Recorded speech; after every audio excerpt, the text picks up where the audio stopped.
I'm a 33-year-old office worker. My husband, Tony, is 5 years older, and we've been married for 7 years. Currently, due to certain circumstances, I live with my mother. Please ask me how I ended up in this situation. Going back 2 years, Tony and I built a house. At the time, Tony had just switched jobs, and we didn't have much in the way of savings or income. Tony's previous job was at a major corporation. However, he suffered from insidious harassment from his boss, leading to sleepless nights, and a few months later, he became unable to go to work. He consulted a psychiatrist and took a leave of absence for about 3 months, but with no signs of recovery, he ultimately resigned. After that, we managed to live on my salary alone. Tony, unemployed for 2 months, began to regain his energy. He started eating well and sleeping again, and his psychiatrist was happy about his speedy recovery. My positive, beloved Tony was back. From there, he vigorously searched for a job. His experience at a major corporation was an advantage, but due to his reason for resignation being mental health, finding a new job wasn't easy.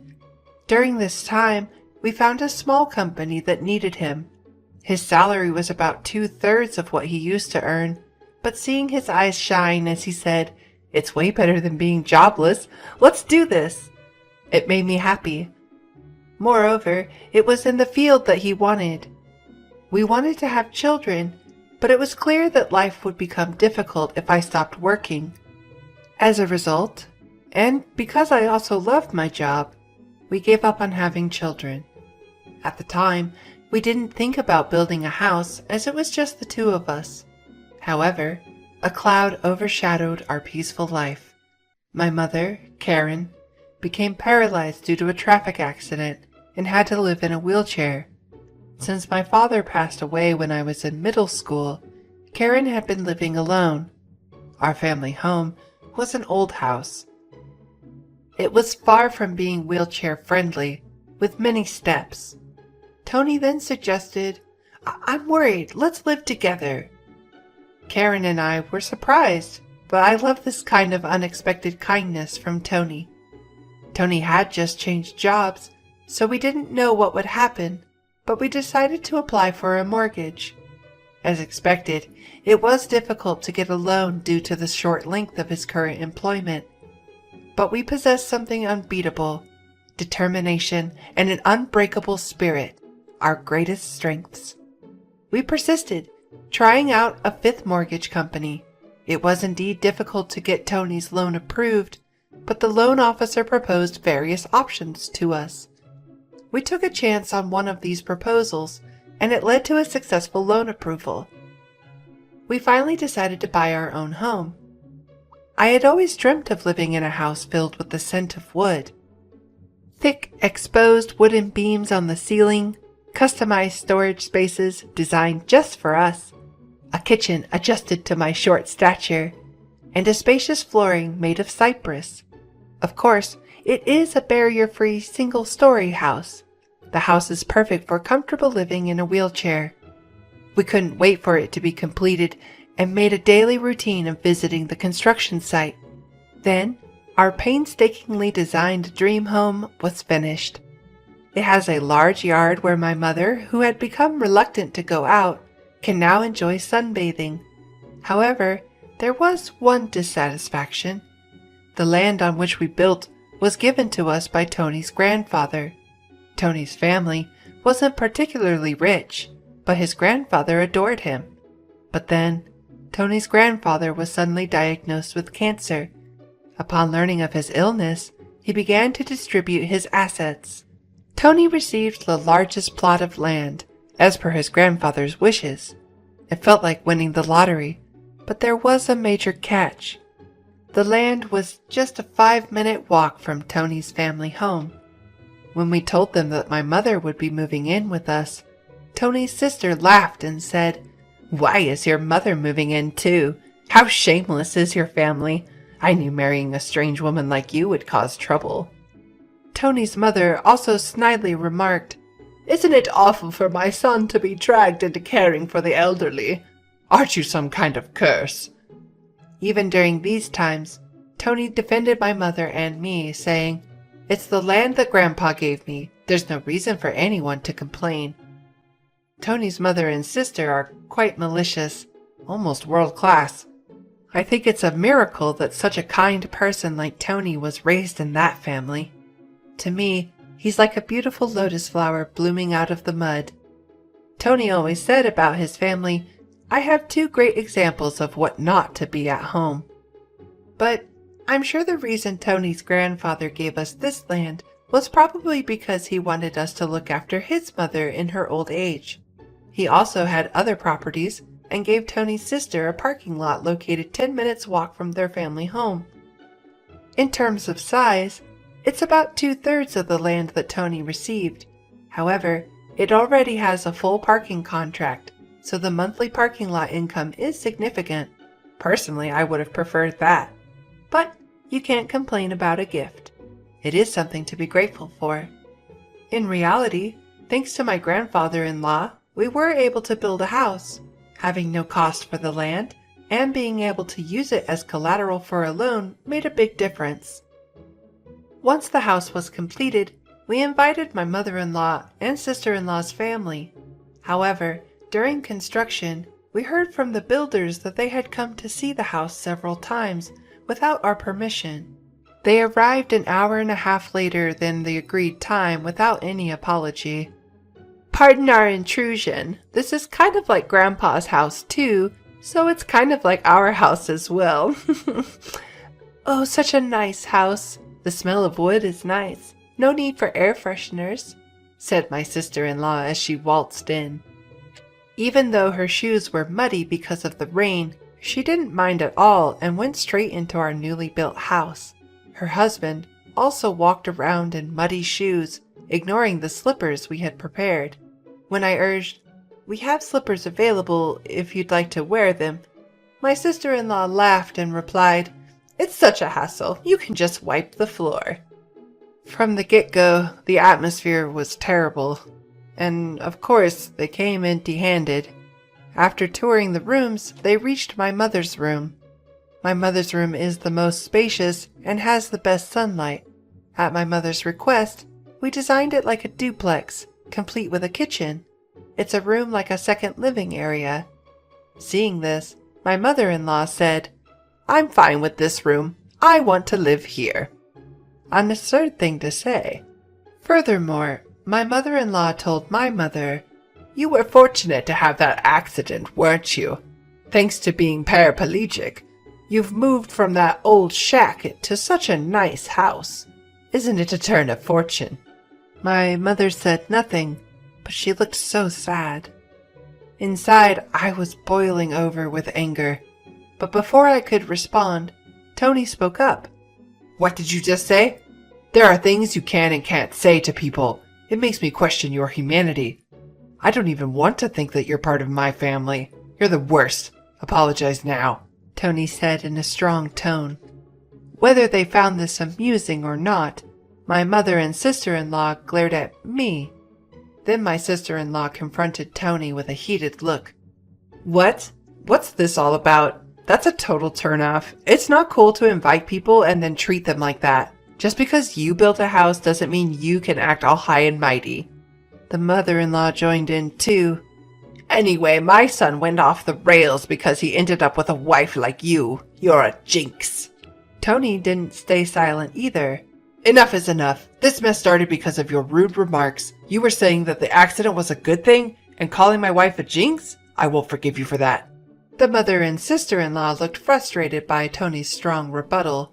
Then, my mother, who had been watching the whole scene, apologized with a regretful look. "It's okay. I'm living together with them because I actually had an accident. And it's true that I was able to live in this beautiful house from a run-down one. Your son has always been kind to me. Thank you." Perhaps feeling guilty, the mother and sister-in-law left, shooting me a nasty look. My mother then apologized to Tony. "I'm sorry. I must have upset your mother and sister. I'm sorry I ruined the mood on the day of the housewarming party. because of me. Tony also said, "No, I should be the one apologizing. It's embarrassing. They really lack decency. I'm really sorry. But I am happy to be living with you. Please understand that." With that, my mother started to tear up. Since it's near Tony's parents' house, the neighbors are all people we know. They've all known Tony since he was a child, so they're very kind to us. 4 months have passed since that mess. When we were finally getting used to our new home, and my mother started to smile more, an incident occurred. I received a call from home while I was at work. We rarely get calls from home, so it startled me. My bad feeling came true. My mother, unable to hide her agitation, called me. "It's awful. Tony collapsed at work."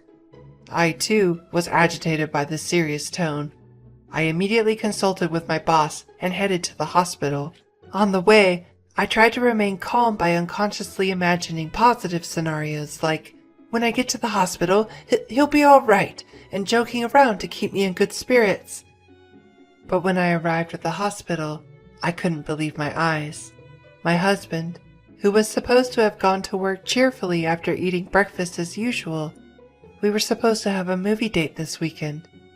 But now, what I see is him, with countless tubes connected to his body. I was completely lost. The doctor said he's in a very dangerous condition. Even if he survives, we don't know if he will regain consciousness.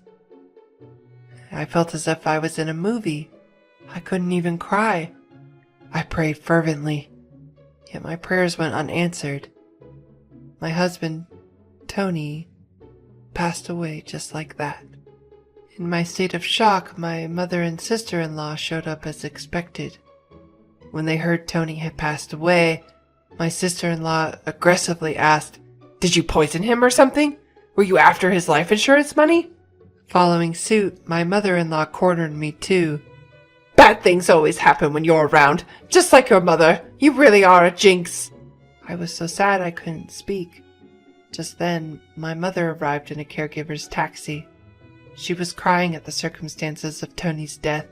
Seeing my mother in tears, I was finally able to cry as well. As the two of us sobbed loudly, my mother-in-law said, "Oh, stop it! Can't you quit the fake crying? My son changed after meeting you two. Now that my son is gone, I don't want to see your faces ever again. Don't appear before us again." And then she left the hospital. From there, we had a funeral director come in and arrange the schedule for the funeral. We headed to the funeral home. Tony's cause of death was a subarachnoid hemorrhage. I can't believe it. He was fine until morning. When I informed my mother-in-law about the funeral schedule, she replied unexpectedly, "He's always sided with you two, so I won't attend the funeral. My daughter won't come either." Many people from Tony's company and his friends attended the viewing. However, neither my mother nor my sister-in-law and her husband were present. It's unbelievable, but maybe that's just the kind of people they were.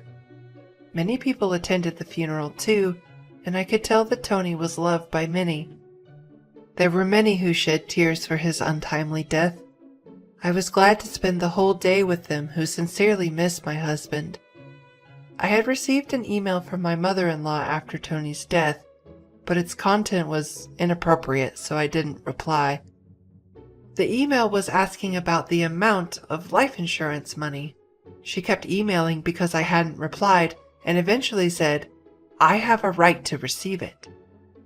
I wasn't in a position to deal with it, so I ignored it. When we arrived at our house, I saw a light seeping out of the room. My mother, Karen, looked puzzled and said, "That's strange. I thought we turned off all the lights. Maybe I forgot to turn it off because I was too agitated." I replied, "That's all right. It's only natural to be upset given the situation," and unlocked the door to our house. Sure enough, we could hear the sound of a TV coming from inside. Definitely weird. My mom and I exchanged glances, then fearfully entered the room. There, sitting in the room, were my sister-in-law and her husband. "What are you doing?" I was so surprised that I couldn't even raise my voice. The living room was filled with unfamiliar furniture and boxes. We had absolutely no clue what was happening. My sister-in-law then said, "Why did you just barge in here?" "Well, it's your first time, so I'll let you off the hook. We're taking this house. We sold your stuff, so leave." My mother and I were utterly stunned. We had no idea what was going on. When I asked, "Where did our stuff and furniture go?" she nonchalantly replied, "We had a resale company come today and they took everything. You had some pretty good furniture. We got a good price for it. We bought this furniture with that money. Who wants furniture that a dead person used? It's bad luck, isn't it? I'm the type to care about such things. Your stuff is packed in these boxes. I don't know if you're minimalists or just poor, but it was a relief that you had so few things." The furniture was carefully chosen by my husband. I absolutely couldn't forgive them. My mom was also furious, her face turning beet red, but she was too shocked to reply. I immediately called the resale company. After explaining the situation, they agreed to treat the items as stolen and return them. Honestly, now that my husband is gone, I want nothing to do with his family. But I do feel a desire to stay in the house filled with memories of him. As I was struggling with these feelings, my mother said to me in a voice only I could hear, "What do you think Tony would say if you were here now? Maybe he'd say we should leave?" I'm sure that's true. Tony always used to say, "It's worth spending time with people who understand you, but there are also people who just won't get it. No matter how much you explain, it's a waste of time dealing with those low-level aliens." He was, in fact, talking about his mother and sister. I can see it clearly now. If we continue to live here, his family and relatives will keep interfering. I impulsively signed a lease on an accessible apartment. My mother was taken aback by my decisiveness. I asked the resale company to keep the furniture for a few days, and it was moved to the new apartment 3 days later. In exchange for moving out, I made the mother and sister-in-law promise to cut ties with us. And so, a new life began with just my mother and me in the apartment. It seems that Tony had so many life insurance policies, it was almost obsessive. Tony often joked, always with a smile, "When I die, you guys will be rich." True to his word, my husband left my mother and me enough money to be comfortable for the rest of our lives. He was unable to secure a mortgage when we bought the house, so, being an employee at a major corporation, I purchased the house under my name. I ensured that, even if something happened to Tony first, I certainly wasn't stupid enough to continue paying a mortgage for a house I wouldn't live in. Under the original contract, the house would be auctioned off if the mortgage wasn't paid for 3 months. In the hustle and bustle of life, 3 months passed in a flash. Then, I received a barrage of calls from my sister-in-law, Jessica, with astounding fury. My call history was filled with Jessica and my mother-in-law, Linda. "What the heck? This is seriously scary. It sounds like something out of a horror movie." I thought it was a little horror movie. Since they were being incredibly persistent, I picked up the phone only to find out they were furious that the house was being sold. Apparently, when they returned home, they were unable to get in, and there was a seizure notice. Jessica and her husband moved out of the apartment they had been living in since Tony passed away, and Jessica had also quit her job. I suggested they move back into their parents' house since they were panicking about suddenly being homeless. To my surprise, Linda had become so involved in gambling that she couldn't keep up and had sold her own house. It seems they had been living together for the past 2 months. From what I hear, they even sold their primary source of income, a parking lot in front of the train station, a long time ago. Now, Linda and Jessica's family are completely homeless. When Linda said, "I'm sorry for everything. Let's get along. Can you lend me some money, please?" I replied, "I think it's best if you stay away, since I'm a jinx. We're strangers now that we've severed ties." Linda fell silent after mumbling a weak, In my mind, I was laughing, thinking, who's the real bad luck charm here? Then, when I said, I won't lend you a single cent, Jessica, who had been listening to the conversation next to Linda, shouted, You devil! Bring us the money right now! I am a devil, and bad luck, so I'm going to hang up now, I replied and ended the call. In truth, I had a lawyer involved for the past 3 months, pushing for the auction of the house. I thought it was an unusual case, but apparently it's not that uncommon. The house was sold without any major trouble, allowing our family a moment of respite. We planned to find a new home with the money Tony left us. Given it's just my mother and I, we don't need a big house. We'd rather prioritize security as 2 women living together. And so, I chose a condominium with minimal noise disturbance. I remember something my husband always said when we built our home. People can get energy from the sun, so let's create a place where the mother-in-law can enjoy her hobby of reading in the garden without feeling self-conscious. With those words, he had made a spacious courtyard for her. So I looked for a condo with a large balcony where she could enjoy her coffee and read. It's smaller than our previous home, but the room is spacious enough to house the furniture my husband proudly chose. The piece of land that was gifted to us by Tony's grandfather was expansive, and the house sold for more than expected. With that money, I bought a rather luxurious condominium. The security is top-notch, so my worrywart husband would surely rest easy. And I heard rumors about my in-laws' family. Our old neighbors were worried about my sister-in-law's family suddenly moving in. My mother-in-law and sister-in-law's family were left homeless. They even tried to borrow money from neighbors. In the end, they couldn't borrow anything and ended up living in public housing after consulting with the community.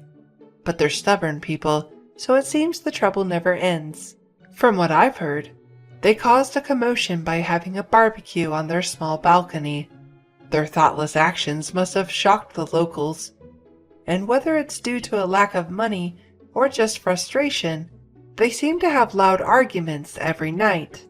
People are saying they're causing such a racket that it sounds like things are being thrown around. My sister-in-law's husband left a long time ago, and now it's just her and Linda living together. It's quite the contrast to my peaceful life with my mother, although we're both 2-member households. It seems that the neighbors are banding together to try to get this nuisance family evicted. No matter where you go, if you're a nuisance, people won't welcome you. And what goes around comes around. I just want to live peacefully and quietly, estranged from my embarrassing family. I believe that Tony is surely watching over us. From now on, I plan to live my life without causing trouble to others, and do my best to live not just for myself, but for Tony as well.